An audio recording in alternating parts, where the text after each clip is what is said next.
వాక్యం నుండి ఒక లేఖన భాగాన్ని చదువుదామండి. యోహాను సువార్త 6వ అధ్యాయము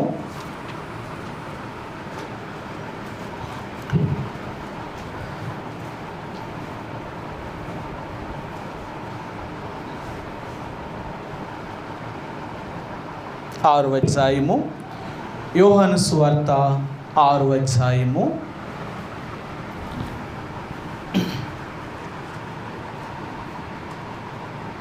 53వ వచనం నుంచి 58వ వచనం వరకు మార్చి ఉత్తర ప్రత్యుత్తర రీతిగా చదువుదామండి.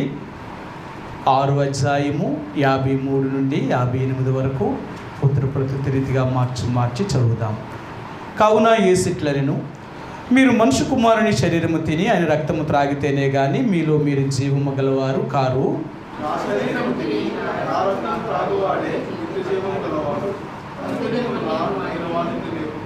నా శరీరము నిజమైన ఆహారమును నా రక్తము నిజమైన పానమునై ఉన్నది.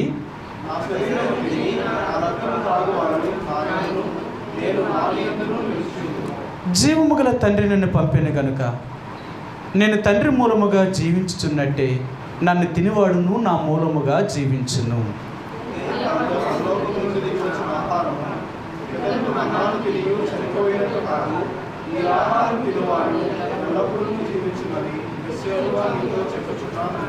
మరొక మాట చదువుదామండి. యోహాను సువార్త 20వ అధ్యాయము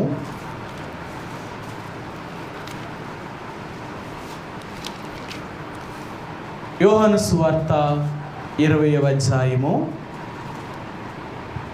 15వ వచనాన్ని మనందరం కలిసి చదువుదామండి.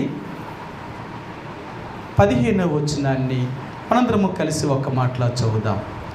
యేసు, అమ్మా, ఎందుకు ఏడ్చుచున్నావు, ఎవరిని వెతుకుచున్నావు అని ఆమెను అడుగగా ఆమె ఆయన తోటమాలి అనుకుని, అయ్యా, నీవు ఆయనను మోసుకొని పోయిన ఎడల ఆయనను ఎక్కడ ఉంచుతావో నాతో చెప్పుము, నేను ఆయనను ఎత్తుకొని పోవుదనని చెప్పాను. మరి ఈ ఉదయకాల సమయంలో ప్రభు యొక్క శరీరానికి ఆయన రక్తానికి సాదృశ్యంగా ఉన్న ఈ రొట్టెలో రసంలో మనం పాలు పంపులు పొందే ముందుగా మొట్టమొదటిగా మనం పరిశీలన చేసుకోవలసిన వారుగా ఉంటున్నామండి. అందుకని ప్రభు యొక్క శరీరానికి ఆయన రక్తానికి సాదృశ్యంగా ఉన్న ఆ రొట్టెలో రసంలో పాలు పంపులు పొందే ప్రతి ఆదివారమున ప్రభు యొక్క బల్ల దగ్గరికి వచ్చినప్పుడు మనం పరీక్షించుకుంటున్నాం. ప్రభు, నేను ఎలాగున్నాను, నేనేం చేయగలుగుతున్నాను. ఎందుకంటే ఎవరూ కూడా తమను తాము పరీక్షించుకోకుండా అనాలోచనగా ప్రభు యొక్క రొట్టెను ఆ రసాన్ని త్రాగడానికి అర్హత కానీ యోగ్యత కానీ లేదు. ఎవరైనా ప్రభు యొక్క రక్తమాంసంలో పాలు పంపులు పొందాలి అంటే ఖచ్చితంగా తమను తాము పరీక్షించుకోవాలండి. ఆ రీతిగా పరీక్షించుకున్న తర్వాతే ఆ ప్రభు యొక్క రక్తమాంసంలో పాలు పంపులు పొందితే అది మనకి మరి ఆత్మీయంగా ఎంతో ఉజ్జీవాన్ని, జీవాన్ని, బలాన్ని, శక్తిని మనకు అనుగ్రహించి దేవుని యొక్క రాజ్యము కొరకు సిద్ధపడడానికి మనకెంతగానో సహాయం చేయగలుగుతుంది.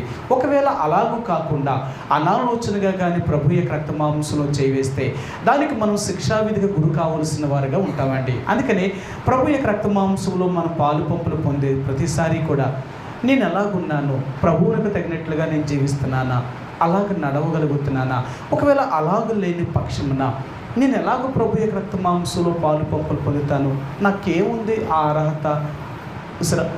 అర్హత లేదు. కాబట్టి అర్హత లేకుండా ప్రభు యొక్క రక్తమాంసంలో పాలు పంపులు పొందడం అనేది అది మన శిక్షావిధికి గురవడానికి మాత్రమే. అందుకనే మనం పరీక్షించుకోవాల్సిన వారు ఉంటున్నాం. మీకు చాలాసార్లు చెప్పాను, పరీక్ష అనేది 5 రకాలుగా మనం పరీక్షించుకోవాలి. అందుకని అంటాడు, ఎలాగ మనం పరీక్షించుకోవాలి అంటే మనం ఎంతవరకు ఇలాగ మనం మాదిరికరమైన జీవితాన్ని జీవించగలుగుతున్నామా, మనం దేవుని బిడ్డమని చెప్పుకుంటూ ఇలాంటి మాదిరి జీవితం లేకుండా నేను క్రైస్తవుని చెప్పుకోగలుగుతాను, లేక దేవుని బిడ్డని ఎలా చెప్పుకుంటాను. కాబట్టి దేవుని యొక్క బిడ్డలుగా మనం ప్రభు యొక్క రక్తమాంసంలో పాలు పంపులు పొందాలి అంటే ఖచ్చితంగా మనం ఈ 5 అంతల పరీక్షలోనికి వెళ్ళాలి. సరే, మీకు ఆ మాట చూపిస్తాను. అపొస్తలుడైన పౌలు తిమోతికి రాసిన మొదటి పత్రిక, తిమోతికి రాసిన మొదటి పత్రికలో ఇక్కడ అపొస్తలుడైన పౌలు ఈ విషయాన్ని ఆయన జ్ఞాపకం చేస్తూ వస్తున్నాడు. చూపిస్తాను. 4వ అధ్యాయము తిమోతికి రాసిన మొదటి పత్రిక 4వ అధ్యాయము 11-12 వచనాలండి. నీ యవ్వనమును బట్టి ఎవడునూ నిన్ను తృణీకరింపనీయకము గాని మాటలోను, ప్రవర్తనలోను, ప్రేమలోను, విశ్వాసములోను, పవిత్రతలోను విశ్వాసులకు మాదిరికరముగా ఉండుము. మాదిరికరమైన జీవితము. ఒకవేళ మనం ఇలాంటి మాదిరి లేకుండా, ఇలాంటి మాదిరికరమైన జీవితం లేకుండా ప్రభు యొక్క రక్త మాంసంలో పాలు పంపులు పొందడానికి మనకు అర్హత లేదు. అందుకనే మనం ఎలాగ జీవిస్తున్నాం, మన మాటల్లో కానీ, మన యొక్క ప్రేమలో కానీ, మన విశ్వాసంలో కానీ, మన పవిత్రతలో కానీ, మన నడకలో కానీ ఇలాంటి మరి మాదిరికరమైన జీవితాన్ని జీవిస్తున్నామా? ఒకవేళ ఇలాంటి మాదిరికరమైన జీవితాన్ని జీవించకపోతే మనం ఎలా దేవుని బిడ్డలు అంటాం? మన వల్ల దేవుడి నామం దూషణ పాలు అవుతుందంటే మనం ఎలాగ ఆయనతో పాలు పంపులు పొందుతాం? పాలు పంపులు పొందే అర్హత మనకు లేదు. అందుకనే మన వలన దేవుడికి దూషణ రాకుండా, అవమానము రాకుండా ఉండడం కొరకే మళ్ళీ మనం ఎంతగానో పరీక్షించుకోవలసిన వారిగా ఉంటున్నామండి. అందుకని ప్రభు యొక్క రక్త మాంసంలో పాలు పంపులు పొందే ముందుగా, ప్రభువా నేను నీ బిడ్డని చెప్పుకుంటున్నాను, అలా జీవిస్తున్నానా, నేను అలాగ ఉన్నానా? ఒకవేళ అలాగ జీవించకుండా, అలాగ లేకుండా నేను ఎలాగూ నీ యొక్క రక్త మాంసంలో పాలు పంపులు పొందుతాను, నాకు అర్హత లేదు అని మనం సరి చేసుకోవలసిన వారు ఉంటున్నామండి. కాబట్టి ఈ ఉదయకాల సమయంలో మనం ప్రభు యొక్క రక్త మాంసంలో పాలు పంపులు పొందే ముందుగా కొంత సమయం మనం పరిశీలన చేసుకుందాం, మన అంతరాత్మతో పరిశీలన చేసుకుందాం. ఎందుకంటే మన మీద నేరారోపణ మోపేవారు ఇద్దరు. ఒకటి నీ ఆత్మ, రెండు దేవుడు. ఎందుకంటే నీ మనస్సాక్షిని అడిగితే చెప్తుంది మనం ఎలాగున్నాము, మనం ఏం చేస్తున్నామో. ఎవరో మనకు చెప్పక్కరద్దు. ఒకరు చెప్పేదాకా మన తప్పును మనం తెలుసుకునేంత మూర్ఖులు మేమీ కాదు, లేక అలాంటి స్థితిలో మనం లేము. మనం దేవుని బిడ్డలు ఎలాంటి వాళ్ళమో తెలుసా? నువ్వు తప్పు చేస్తున్నావు అని ఒకరితో చెప్పించుకునే పరిస్థితి దాకా మనం రాము. మనకు వెంటనే తెలిసిపోద్ది, ప్రభువా నేను అలాగున్నానా లేదా. ఒక్కసారి మనం పరీక్షించుకోవాల్సింది మన ఆత్మతో. నేనేమైనా తప్పు చేశానా, నేనేమైనా నిన్ను బాధ పెట్టానా, లేకపోతే నేను నీకు ఇష్టం లేని జీవితాన్ని జీవించానా, ఏంటి నాలో ఉన్న లోపము అని అడిగితే మన ఆత్మే మనతో చెప్తాడు. మనలో ఉన్న లోపాలన్నిటినీ చూపించగలదు. ఒకవేళ నీ అంతరాత్మ కానీ, నా అంతరాత్మ కానీ నీ మీద కానీ, నా మీద కానీ ఎటువంటి నేరారోపణ మోపలేదు అంటే, అయితే ప్రభువా నీకు ఇష్టమైన జీవితాన్ని జీవించట్లోనూ నాకు సహాయం చేస్తున్నావు, నేను అలాగ లేకుండా నన్ను కాపాడినందుకు నీకు నేను కృతజ్ఞతాస్తుతులు చెల్లించుకుంటున్నాను తండ్రి అని మనం ప్రభువుని ఆరాధించవలసిన వారిగా ఉంటున్నామండి. కాబట్టి ఈ ఉదయకాల సమయంలో మనం ప్రభు యొక్క రక్త మాంసంలో పాలు పంపులు పొందవలసిన వారిగా ఉంటున్నాం. కాబట్టి అలాగ పరీక్షించుకుందాం. రెండవదిగా గత వారం మీకు జ్ఞాపకం చేశాను, మరి మగ్దలేని మరియా యేసు ప్రభువారి యొక్క సమాధి యొద్దే వెతుకుతుంది ఆయన్ని. యేసు ఆమె కనిపించాడు, ఆమెను చూశాడు, ఆమెను చూసి ఆమెతో మాట్లాడుతున్నాడు. అమ్మా ఎందుకు ఏడ్చుచున్నావు, ఎవరిని వెతుకుచున్నావు? గత వారం మీకు చెప్పాను, ఎందుకు ఏడుస్తున్నావు? బైబిల్ గ్రంథంలో ప్రతి ఏడుపుకి ఒక కారణం ఉంటుంది. కారణము లేకుండా ఎవరు ఏడవరు, కారణం ఉండాలి. కారణము లేకుండా ఏడుస్తున్నారు అంటే అది ఎవరు నమ్మశక్యము కాదు. కాబట్టి ఇప్పుడు మగ్దలేని మరియా యేసు ప్రభువారిని వెతుకుతూ ఏడుస్తుందట. ఎందుకు ఏడుస్తుంది అంటే ఆయన మృతుడైపోయాడు, ఆయన మరణించాడు, కాబట్టి అలాంటి ఆయన్ని ఎవరో ఎత్తుకుపోయారు అని ఆమె ఏడుస్తుందండి. ఈరోజు మరలా దేవుడు అంటున్నాడు, ఈరోజు నువ్వు నిన్ను కూడా దేని కొరకు ఏడుస్తున్నావు, ఎందుకొరకు ఏడుస్తున్నావు? మన ఏడుపు అంతా కూడా దేని కొరకు ఒక అర్థం ఉండాలా. బైబిల్ గ్రంథంలో మీకు చెప్పాను, చాలామంది ఏడ్చారు. వాళ్ళు ఏడ్చిన ఏడుపు కల్లా ఒక అర్థం ఉంది. మీకు మొదటి మాట చూపిస్తాను. ఆది కాండము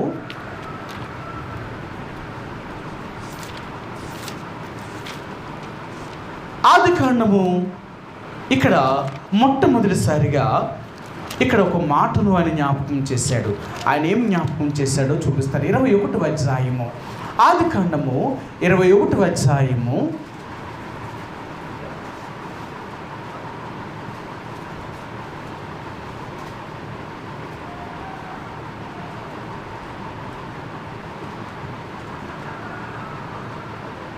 16 వచనం. ఈ పిల్లవాని చావు నేను చూడలేనని అనుకుని వింటి వెంత దూరము వెళ్ళి అతనికి ఎదురుగా కూర్చుండెను. ఆమె ఎదురుగా కూర్చుండి ఎలుగెత్తి ఏడ్చెను. దేవుడు ఆ చిన్నవాని మొర వినెను. అప్పుడు దేవుని దూత ఆకాశము నుండి ఆగరుని పిలిచి, ఆగరు, నీకేమి వచ్చినది? భయపడకము, ఆ చిన్నవాడు ఉన్న చోట దేవుడు వాడిని స్వరము విని ఉన్నాడు. ఇక్కడ హాగరు ఏడ్చిందనమాట. హాగరుని అబ్రహాము యొక్క భార్య అయిన శారా తన ఇంటి నుంచి వెళ్ళగొట్టింది. తన ఇద్దరిని, ఇష్మాయేలుని హాగర్ని ఇద్దరిని వెళ్ళిపోమన్నప్పుడు వీళ్ళిద్దరూ వెళ్ళిపోతూ ఉన్నప్పుడు నేలబుడ్డి పాలబుడ్డి 2 తీసుకుంది. ఆ బిడ్డకి మార్గ మధ్యలో పట్టించింది. కానీ అయిపోయిన తర్వాత ఆ తల్లికి ఇంకేం చేయాలో అర్థం కాదు. వాడేమో ఏడుస్తున్నాడు, ఈ తల్లికేమో ఏం చేయాలో అర్థం కాక ఈ చిన్నవాడి యొక్క చావు నేను చూడలేను అనుకుని ఆ బిడ్డను కొంత దూరం తీసుకెళ్ళి పొద దగ్గర పెట్టేసి రాత్రి ఎంత దూరం తీసుకెళ్ళి అక్కడ వదిలి ఆమెకి ఆయా బిడ్డకి ఎదురుగా కూర్చొని ఆమె ఏడుస్తూ ఉంది. ఎందుకు ఏడుస్తుంది అంటే, దేవుడా, ఇలాంటి కష్టమైన పరిస్థితి నాకెందుకు తీసుకొచ్చావు? నా బిడ్డ యొక్క చావు నేను కళ్ళారా చూడాలా అని ఆ తల్లి ఎంతగానో ఏడుస్తుంది. రెండవదిగా ఇష్మాయేలు కూడా, ఆ బిడ్డ కూడా ఏడుస్తున్నాడు తన ఆకలికి తట్టుకోలేని పరిస్థితుల్లో. అలాంటి పరిస్థితుల్లో ఏడుస్తున్నప్పుడు ఇప్పుడు దేవుని యొక్క దూత హాగరు దగ్గరికి వచ్చి చెప్తుంది, హాగరు, ఈ చిన్నవాడు ఏడ్చిన ఏడుపు లేక వాడు మొర దేవుడు విన్నాడు. కాబట్టి నువ్వు వెళ్ళు, అక్కడ నీళ్ళు ఉన్నాయి, ఆ నీళ్ళని నీటి బుడ్డుతో నింపుకొని ఆ బిడ్డకు తాగించు. మీరు చనిపోరు. ఏ చావు కోసమైతే మీరు ఎదురు చూస్తూ ఏడుస్తున్నారో ఆ చావు మీకు రాదు, మీరు బ్రతుకుతారు. ఈ ఇష్మాయేలు, ఈయన కుమారుడు పెరిగి పెద్దవాడు అవుతాడు, వాడి యొక్క సంతానము కూడా గొప్ప జనం అవుతుంది. కాబట్టి నువ్వేమి ఏడవక్కరొద్దు, ఎల్లు ఆ బుడ్డు తీసుకుని వెళ్ళి నీళ్ళతో నింపి వాడిని బిడ్డకి పట్టించు అని చెప్తుంది. అందుకనే దేవుడు ఆ చిన్నవాడిని మొర విన్నాడట. వాడు ఏడుస్తున్నాడట, వాడు ఏడుపును దేవుడు విన్నాడు. అందుకని అంటాడు, కొన్నిసార్లు మనం ఎందుకు ఏడుస్తున్నామో మనుషులుగా ఎవరికీ తెలియకపోయినా మన దేవుడికి తెలుసు. మన ఏడుపు యొక్క అర్థం ఏంటో తెలుసుకోగలిగిన వాడు. ఈరోజు మనం ఏడ్చే ఏడుపు దేని కొరకు ఏడుస్తున్నాం? బట్ట లేదని, తిండి లేదని, ఈ లోకములో శరీర సంబంధమైనవి లేవని, లేక ఆరోగ్యం లేదని, లేక మనుషులు నాతో లేరని, లేకపోతే నా వాళ్ళు నన్ను ఇలా వెలివేశారు అని దేనికోసం ఏడుస్తున్నాం? ఈరోజు మన ఏడుపు దేనికోసం ఏడుస్తున్నాము అనేది దేవుడు మనకు చూపించాలి అనుకుంటున్నాడు. సరే, మీకు ఇంకో మాట కూడా చూపిస్తాను. సంఖ్యాకాండము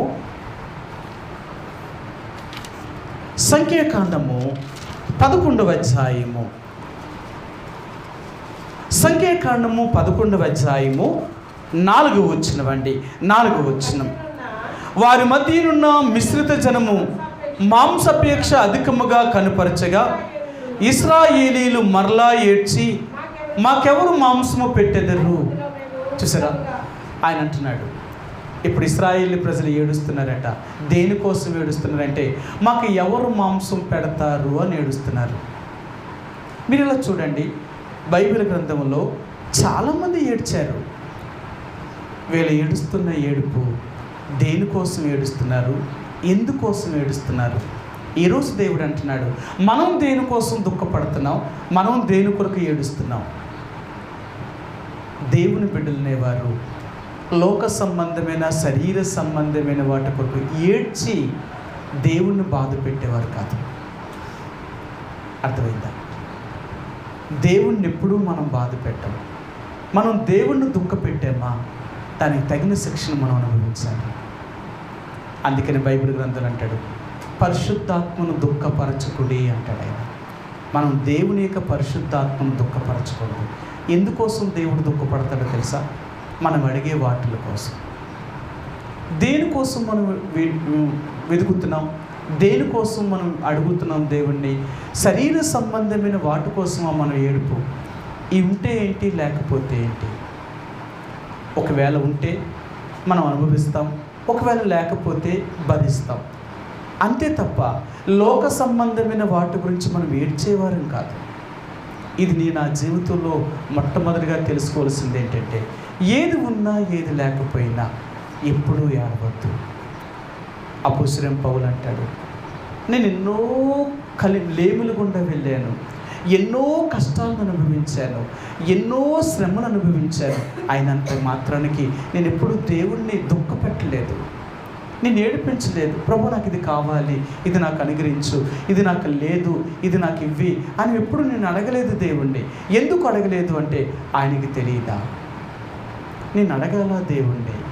నేను ఇలాంటి అవసరతలో ఉన్నాను అని దేవుడు తెలుసుకున్నవాడు కాబట్టి ఆయన నాకు సహాయం చేయలేడా? కాబట్టి మనం ఎప్పుడూ కూడా మన ఏడుపు ఏం తినాలి, ఏం త్రాగాలి, ఎలాగూ బ్రతకాలి అని అడగడానికి ప్రయత్నించేది. ప్రభా, నీకోసం నేను ఏం చేస్తున్నాను, నేను ఎలాగ జీవిస్తున్నాను అని మనం దేవుడి కొరకు దుఃఖపడేవారు, ఎప్పుడూ దేవుడి కొరకు ఆలోచించేవారు. అందుకనే మన యొక్క ఏడుపు ఎలాగుండాలి అంటే దేవుని కోసం మనం దుఃఖపడేవారుగా ఉండాలి. అందుకని అంటాడు, నా కొరకు మీరు ఎవరైనా దుఃఖపడుతున్నారా? నా కొరకు మీరు ఎవరైనా ఆలోచిస్తున్నారా? నా గురించి మీరు ఎవరైనా తలస్తున్నారా? ఎప్పుడూ మీ సమస్యల గురించి మీరు అడుగుతున్నారే తప్ప నా సమస్యను తెలుసుకోలేదు అంటున్నారు ఆయన. సరే, మీకు ఈ మాట చూపిస్తాను. ఫిలిప్పీలకు రాసిన పత్రిక 2వ అధ్యాయము, ఫిలిప్పీలకు రాసిన పత్రిక 2వ అధ్యాయము 20-21 వచనమండి. 20-21 వచనం. మీ క్షేమం విషయమే నిజముగా చింతించేవాడు అతని వంటి వాడు ఎవడునూ నా యొద్ద లేడు. అందరూ తమ సొంత కార్యములనే చూచుకొనుచున్నారు కానీ యేసుక్రీస్తు కార్యములను చూడరు. అపోస్తలుడైన పౌలు ఈ ఫిలిప్పీలో ఉన్న దేవుని ప్రజలకు ఆయన చెప్తున్నాడు, అతడు మీ వంటి వాడు కాడు. సరే, ఆయన ఏం చెప్తున్నాడంటే, మీ క్షేమం విషయమే నిజముగా చింతించువాడు అతని వంటి వాడు ఎవడునూ నా యొద్ద లేడు. నాతో ఉన్న వాళ్ళు ఎవ్వరూ కూడా, తిమోతి లాంటి వాడు ఎవడూ నా దగ్గర లేడు. ఎందుకో తెలుసా? అతడు మిమ్మల్ని గురించి చింతిస్తున్నాడు, తన గురించి తాను చింతించలేదు, లేక తన కుటుంబం గురించి చింతించలేదు, కానీ దేవుని యొక్క సంఘము గురించి చింత, మీ గురించి ఆయన చింతించాడు. అతని వంటి వాడు నా దగ్గర ఇంకెవడు అలాంటి వాడు లేరు. మీరందరూ అయితే మీ సొంత కార్యముల గురించి ఆలోచిస్తున్నారే తప్ప ఆయనైతే మాత్రం దేవుని యొక్క కార్యముల గురించి ఆలోచిస్తున్నాడు, దేవుడి గురించి నిజముగా చింతిస్తున్నాడు ఆయన. ఈరోజు దేవుడు అంటున్నాడు, మన ఏడుపు దేనికోసం ఏడుస్తున్నాం? మన కోసమా, దేవుడి కోసమా? మనం దుఃఖించేది మన కోసమా, దేవుడి కోసమా? అందుకనే బైబిల్ గ్రంథంలో ఈ దుఃఖము అనేది, ఏడుపు అనేది చాలామంది ఈ రీతిగా ఏడ్చారు. కానీ దేవుని కోసం ఏడ్చిన వారు, దేవుని కొరకు దుఃఖపడిన వారు బహు తక్కువ మంది. ఎందుకు అంటే దానికోసం, దేవుని కోసం ఏడ్చేవారు ఎజ్రా కానీ నెహెమ్యా కానీ వీళ్ళు ఏడ్చారు. వీళ్ళు ఎలా ఏడ్చారో ఒక విషయం చూపిస్తాను. ఎజ్రా దేవుని యొక్క సన్నిధిలోనికి వెళ్ళి, దేవునికి సన్నిధిలో ఎజ్రా ఆయన మరి దేవునికి ప్రార్థన చేస్తున్నాడు. ఎజ్రా ఆయన ప్రార్థన చేసేటప్పుడు ఆయన ఎలాగ ప్రార్థన చేశాడు అంటే చాలా దుఃఖముతో, వేదనతో ఆయన ఏడుస్తూ దేవునికి ఆయన ప్రార్థన చేశాడటండి. 9వ అధ్యాయము, ఎజ్రా గ్రంథము 9వ అధ్యాయము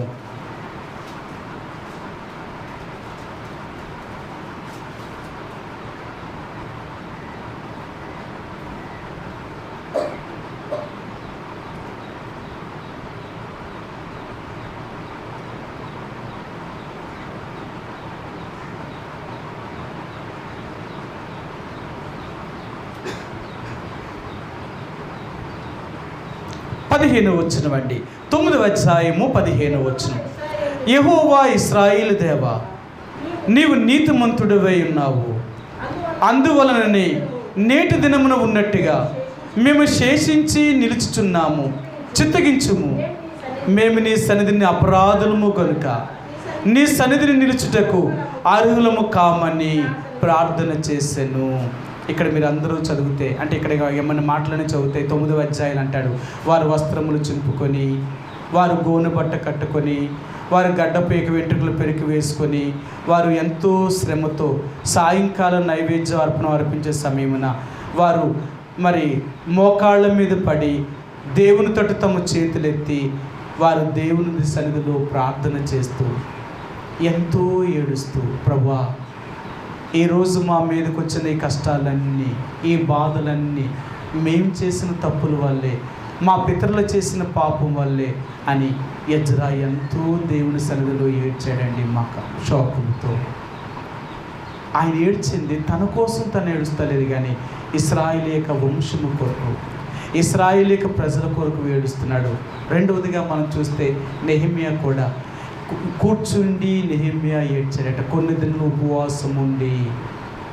ఎజ్రా నెహెమ్యా కూడా దేవుని యొక్క మందిరము కాల్చబడి, దేవుని యొక్క మందిరం యొక్క ప్రాకారపు గోడలు పడగొట్టబడినప్పుడు ఎజ్రా నెహెమ్యా ఏడుస్తున్నాడు, నా దేవుని యొక్క మందిరం ఇలాగైపోయిందా, దేవుని యొక్క ప్రజలందరూ ఇలాగైపోయారా, నా పితరులు ఉండే పట్టణం ఇలా నాశనం అయిపోయిందా, వారి సమాధులు ఇలాగైపోయాయా అని నెహెమ్యా ఎంతో దుఃఖముతో యెరూషలేము యొక్క పట్టణము కొరకు ఏడుస్తున్నాడండి.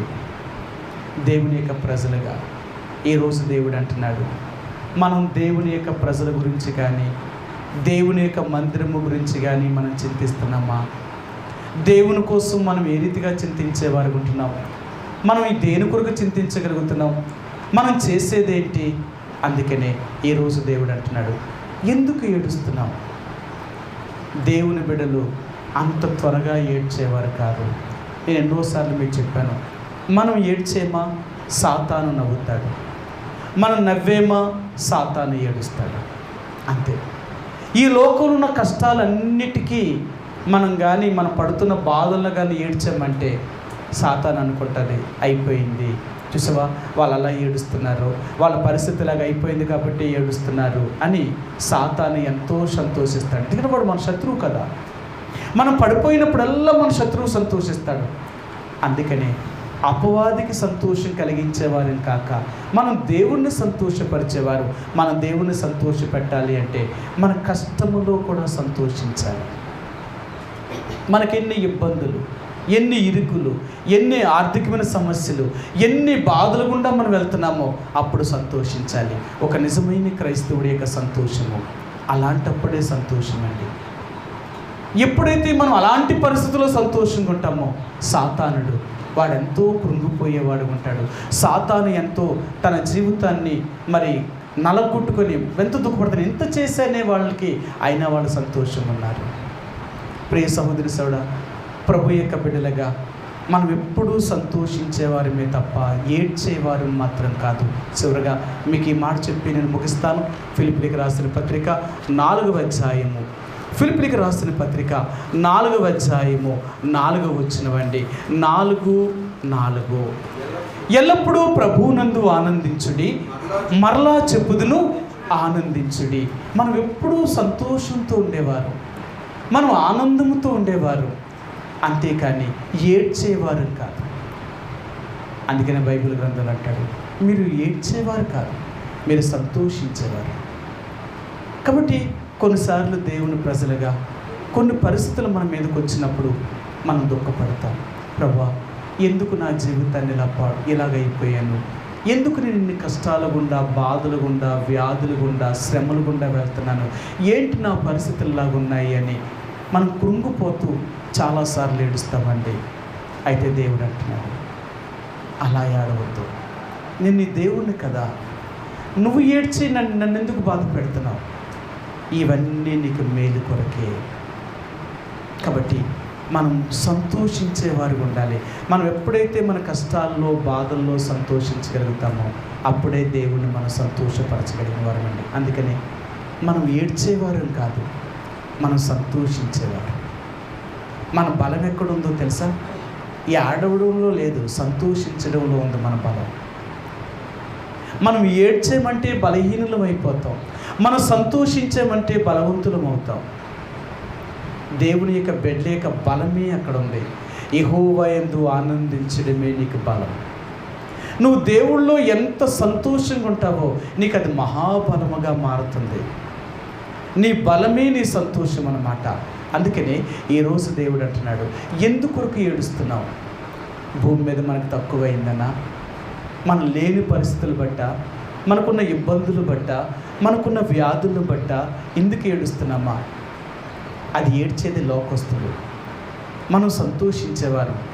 ఎందుకంటే తెలుసా, మనం ఎన్ని రకాలుగా మనం శ్రమపరచబడతామో, ఎన్ని రకాలైన వ్యాధులు బాధలు గుండా వెళ్తామో మరి ఎక్కువగా సంతోషిస్తామట. ప్రభువా, ఇవన్నీ నాకు ఎందుకు వచ్చాయో తెలుసా? ఈ లోకములో నుండి నన్ను అంత త్వరగా తీసుకెళ్ళడం కొరకు, నీ దగ్గరికి తీసుకురావడం కొరకు. దేవుని బిడ్డలు ఎప్పుడూ కూడా ఇలాగ సంతోషిస్తారు. చివరిగా భక్సింగ్ గారు ఈ పరిచర్య కొరకే 6గురిని అభిషేకించినట్లో వారిలో దాసన్న గారు, ఆయన ఢిల్లీలో పరిచర్య చేసేవారన్నమాట. ఆయన అతి చిన్న వయసులోనే ఆయన త్వరగా మరణించారన్నమాట. అభిషేకించబడిన 6గురిలో ఆయన ముందుగా మరణించిన వాడు. ఆయనకి ఒక క్యాన్సర్ వచ్చిందన్నమాట. ఆయన క్యాన్సర్ వచ్చింది.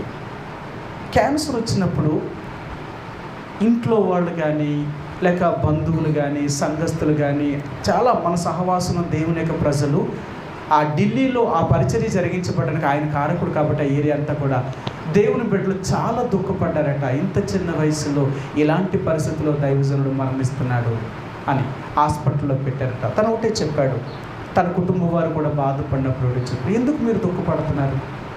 మీరు ఏడ్చి నన్ను బాధ పెడుతున్నారు. నాకేమైందని ఇప్పుడు మీకంటే ముందు నేను దేవుడి దగ్గరికి వెళ్తున్నాను, అంతేనా? మీరు నిరీక్షణ లేని వారి వల్లే ఏడుస్తున్నారు. నేను ఏమైపోతున్నానని, నేను లేకపోతే దేవుడు మీతో లేడా? మీరు ఎందుకు ఏడుస్తున్నారు? మీరు ఏడవకండి అని కుటుంబాన్ని ధైర్యపరిచాడు ఆయన. ఎందుకు చెప్పాడంటే, ఆయన ఇలాగే చెప్పాడు, నాకు దేవుడు ఈ పరిస్థితిని తీసుకొచ్చాడు అంటే నాకు ఇష్టపడే దేవుడు నాకు చేశాడు. నేను త్వరగా దేవుడి దగ్గరికి వెళ్ళాలని చేశాడే తప్ప దేవుడేదో నాకు ఇంత చిన్న వయసులో త్వరగా దేవుడు తీసుకుపోతున్నాడని నాకేమీ బాధ లేదు. ఇంకా మీకంటే ముందు నేను వెళ్తున్నాను దేవుడి దగ్గరికి, అంతే, ఇంతకంటే ఏమీ లేదు తండ్రిని ఆ కుటుంబాన్ని ధైర్యపరిచాడు. అనేక మంది విశ్వాసులు ఆ దైవజనుల దగ్గరికి వచ్చి ఆయన ఏడుస్తూ ఉన్నప్పుడు అదే చెప్పారు, అమ్మ మీరు ఏడవకండి, ఎందుకు మీరు ఏడుస్తున్నారు? మీరు నన్ను సంతోషంతో పంపించాలా, మీరు ఏడ్చినని పంపించకూడదు. నేను నిజంగా నేను ఎక్కడికి వెళ్తున్నానంటే నా తండ్రి దగ్గరికి వెళ్తున్నాను. నా తండ్రి దగ్గరికి మీరు నేను పంపించేటప్పుడు సంతోషంతో పంపించారు, కానీ ఏడుస్తూ మీరు పంపిస్తారా? మీరు ఏడవకండి. మీరు ఏడ్చారా మీరు కృంగిపోయిన వారు అవుతారు. మీరు ఏడవద్దు, ధైర్యంగా ఉండండి అని తన దగ్గరికి వచ్చే వాళ్ళందరినీ ధైర్యపరిచేవాడట ఆయన. చూడండి, ఒక దేవుని బిడ్డ ఆయన చనిపోతూ ఉన్న పరిస్థితుల్లో కూడా ఇతరుల్ని ఆదరించేవాడు, ఇతరులను ధైర్యపరిచేవాడే తప్ప తను ఏడ్చేవాడు కాదు. అందుకనే దేవుని బిడ్డని ఈ లోకములో ఉన్నది ఏది కూడా దుఃఖపరచలేదు. ఏ సమస్యనే రాని ఏది మనల్ని ఏడిపించలేదు. ఎంత ఏడిపించాలనే శత్రువు మన మీద దాడి చేసినా, ప్రభువా ఇదంతా శత్రువు నా మీద చేస్తున్న దాడి, నువ్వు నా కొరకు మేలు చేసే దేవుడు అయినప్పుడు ఇది నా మీద దాడి చేయాలనుకుంటున్నప్పుడు ప్రభువా దీని నుంచి నన్ను కాపాడు, అంతే. నేనేమి ఏడవలసిన అవసరం ఏమీ లేదు, నేనేమి దుఃఖపడవలసిన అవసరం ఏమీ లేదు. నువ్వు నా దేవుడు కదా, నువ్వు నాతో ఉంటే నాకేంటి భయం? కాబట్టి దేవుని యొక్క బిడ్డలుగా ఈ లోకంలో మన ఏడుపు ఏదైనా ఉంది అంటే అది దేవుని కోసం మనం ఏడ్చేవారు. మనం దేవుని యొక్క ప్రజల కోసం, దేవుని యొక్క సంఘం కోసం ఏడ్చేవారమే తప్ప మన కోసం మనం ఏడ్చేవారం కాదు. ఒకవేళ మన కోసం కానీ మనం ఏడ్చుంటే దేవుని దుఃఖపెట్టి సాతాన్ని సంతోషపరిచిన వారు. మన శ్రమల్లోనే సంతోషించాలి, మన కష్టాల్లోనే సంతోషించాలి, మన బాధల్లోనే సంతోషించాలి. వాడే ఒక నిజమైన క్రైస్తవుడు. అందుకన్నాడు, ఎందుకు ఏడ్చుచున్నావు? నేను మరణించానని ఏడుస్తున్నావా? నేను తిరిగి లేచానని ఇప్పటికీ నీకు నమ్మకం లేదా? మార్తా, నేను సజీవులను, నేను ఎల్లప్పుడూ జీవించేవాడిని, ఎందుకు ఏడుస్తున్నావు? నువ్వు తెలుసుకోలేకపోయావు. నన్ను నమ్మేనని చెప్పుకుంటున్నావు, నా మీద నీకు ఎంతో ప్రేమ ఉందని చెప్పుకుంటున్నావు, కానీ నువ్వు చేసేది మాత్రం నన్ను బాధ పెట్టే పని చేసావు. అందుకని నన్ను ముట్టుకోవడానికి కూడా నీకు అర్హత లేదు. ముట్టుకోవడానికి కూడా అర్హత లేదు. ఈ చివరి మాట చదివి నేను ముగిస్తాను. ఇంకా యోహాను సువార్త 20వ అధ్యాయము, మగ్దలేని మరియ యేసు ప్రభువారి యొక్క పాదాలను ముట్టుకోవడానికి ప్రయత్నం చేసింది. అప్పుడు ఆయన ఏమన్నాడో చూపిస్తాను మీకు. 17వ వచనమండి. యేసు ఆమెతో, నేను ఇంకనూ తండ్రి యొద్దకు వెక్కిపోలేదు గనుక నన్ను ముట్టుకొనవద్దు. అయితే నా సహోదరుల యొద్దకు వెళ్ళి నా తండ్రియు మీ తండ్రియు, నా దేవుడును మీ దేవుడినైన వాని యొద్దకు ఎక్కిపోవచ్చుందనని వారితో చెప్పమనెను. ఆమెను ముట్టనివ్వలేదు యేసు ప్రభువారు. ముందు మొదటిసారి కనిపించిన స్త్రీలు ముట్టారేమో కానీ ఈమెను ముట్టుకొనివ్వలేదు. వాళ్ళు ముట్టుకొనిచ్చిన దేవుడు ఈమెను ఎందుకు ముట్టుకొనివ్వలేదు? అందుకనే దేవుడు అంటున్నాడు, మరియా, నువ్వు నేను సజీవుడును అనే నమ్మకం లేదు, ఏదో నా మీద ప్రేమ ఉన్నట్లు నువ్వు ఏడుస్తున్నావే తప్ప నీ ఏడుపుకు అర్థం లేదు. ఎందుకు ఏడుస్తున్నావు? నేను చచ్చిపోయినానా? నేను మరణించానన్నా? నేనే మరణిస్తే ఇక నేను మీకు దేవుడిని ఎలాగవుతాను? నేను మరణించిన వాడు దేవుడు కాదు, సజీవుడైన వాడు దేవుడు. నేను ఎందుకు మరణించాను అంటే మీ పాపముల కొరకు నేను మరణించానని చెప్పాను కదా. నేను ముందే చెప్పాను, నేను పాపాత్రులను మనుషుల చేతికి అప్పగించబడి, నేను చంపబడి, సమాధి చేయబడి తిరిగి 3వ రోజున తిరిగి లేస్తాను, నా ప్రాణాన్ని నా అంతటి నేనే పెడతాను, మరలా నా అంతటి నేనే తిరిగి తెచ్చుకుంటాను అని చెప్పాడు. కానీ ఆ మాట నమ్మలేదు. ఈ రోజు దేవుడు అంటున్నాడు మరలా, నువ్వు నన్ను నమ్ము, నువ్వు నమ్మగలిగితే నువ్వు ఏడు. దేవుని నమ్మేవారు ఎప్పుడు కూడా ఏడ్చేవారు కాదు, సంతోషించేవారు. మీరు చూస్తే సింహముల గృహలో దానియేలును సింహం గృహలో పాడేసినప్పుడు ఆ రోజు తెల్లవారుజామున దర్యావేష రాజు ఏడుస్తూ ఆ సింహముల గృహ దగ్గరికి వచ్చి, జీవముగల దేవుని సేవకుడైన దానియేలు, నువ్వు సేవించుచున్న దేవుడు నేను రక్షించిన అంటే ఆ సింహముల యొక్క గృహలో నుంచి దానియేలు అన్నాడు, రాజా చిరంజీవి యగునుగాక, నా దేవుడు నన్ను సింహములు నాకు ఈ హానియు కలగకున్నట్లు నన్ను కాపాడాడు. నేను అనుదినము సేవించుచున్న దేవుడే నన్ను కాపాడాడు. నాకెందుకు బాధ, నాకెందుకు దుఃఖం? నా దేవుడు నాతో ఉండగా నేను దేనికి చింతించవలసిన అవసరం లేదు. కాబట్టి దేవుని యొక్క ప్రజలుగా ఈ లోక సంబంధమైన శరీర సంబంధమైన వాటి గురించి కాదు కానీ మనం ఏడవడం, ఆత్మ సంబంధమైన వాటి గురించి, ఆ ప్రభువు గురించి మనం ఏడ్చు. ప్రభువా, నేను ఎక్కడ నీ నుండి తప్పిపోతే, ఎక్కడ నీకు దూరం అయిపోతానేమో, ఎక్కడ నేను పాపంలో పడిపోతానేమో. ఈ ఏడుపు ఏంటంటే లోకంలో ఉన్న వాటి కొరకే నేను ఇంట్లో పడకుండా ఉన్న కొరకు మనం రక్షించుకోవడం కొరకే మనం ఏడవాలే తప్ప మన కోసం మనం ఏడ్చేవారు. కాబట్టి ఈ మధ్యాహ్నకాల ఉదయకాల సమయంలో ప్రభు యొక్క రక్త మాంసంలో పాలు పంపులు పొందే ముందుగా కొద్ది క్షణాలు ప్రభు కనికరించు. అనేక సార్లు నేను కూడా మానవ సంబంధమైన స్వభావం కలిగిన వాడిని, ఈ లోక సంబంధంగా అనేక సార్లు శరీర సంబంధమైన వాటి గురించి నీ దగ్గర ఎంతో కాలం ఏడ్చాను, నాకు లేదు అని ఏడ్చాను. అలా నేను ఏడ్చి నిన్ను బాధ పెట్టాను. ఎందుకంటే శరీర సంబంధమైన వాటి గురించి కాదు నేను ఏడవడం అనేది, ఆత్మ సంబంధమైన వాటి గురించి నేను ఏడవాలి. అలాంటి వేదన, అలాంటి భారం నాకు అనుగ్రహించు. అపోస్తలుడైన పౌలు అంటాడు గలతీయులకు రాసిన పత్రికలో, చిన్నపిల్లలారా, గలతీయులతో చెప్పినప్పుడు అంటాడు, ఇంకనూ మీ కొరకు నేను ప్రసవ వేదన పడి ఏడుస్తున్నాను. ఎందుకో తెలుసా? క్రీస్తు యొక్క సారూప్యం మీలోనికి రావాలని నేను ఏడుస్తున్నాను. అపోస్తలుడైన పౌలు యొక్క ఏడుపంతా ఏంటంటే వాళ్ళ దేవుళ్ళో ఆత్మీయంగా ఎదగాలని ఏడుస్తున్నాడట. మీరు పత్రికలు రాసిన 13 పత్రికల్లో చూస్తుంటాడు, ఇదే నా ప్రార్థన, ఇదే మీకోసం నేను ప్రార్థన చేస్తున్నాను, మీరు ఇలాగ ఉండాలని నేను ప్రార్థన చేస్తున్నాను. ఎన్నోసార్లు అంటాడు, మా దుఃఖం మీకు సంతోషం కలిగించాలని. మేము ఏడుస్తూ మీకు సంతోషాన్ని కలిగించాలనుకునేవారమే తప్ప మమ్మల్ని మేము ఎప్పుడూ సంతోషపరచుకోలేదు. వారు ఎప్పుడు కూడా తమను తాము ఎప్పుడూ సంతోషపరచుకోలేదట. వారు ఎప్పుడు వాళ్ళ శ్రమలు పడి ఇతరులు సంతోషపరిచారు. కాబట్టి దేవుని యొక్క బిడ్డలుగా ఈరోజు నువ్వు నేను కూడా అలాంటి జీవితాన్ని జీవించాలని ప్రభు మనల్ని కోరుతున్నాడు. ఆ రీతిగా ప్రభు మనల్ని అందరినీ ఆ రీతిగా సిద్ధపరచునుగాక. ప్రభు యొక్క రక్త మాంసంలో పాలు పంపులు పొందే ముందుగా మోకరించి కళ్ళు మూసుకొని కొద్ది క్షణాలు మనంగా పరిశీలన చేసుకొని ప్రభు యొక్క రక్త మాంసంలో పాలు పంపులు పొందుదామండి.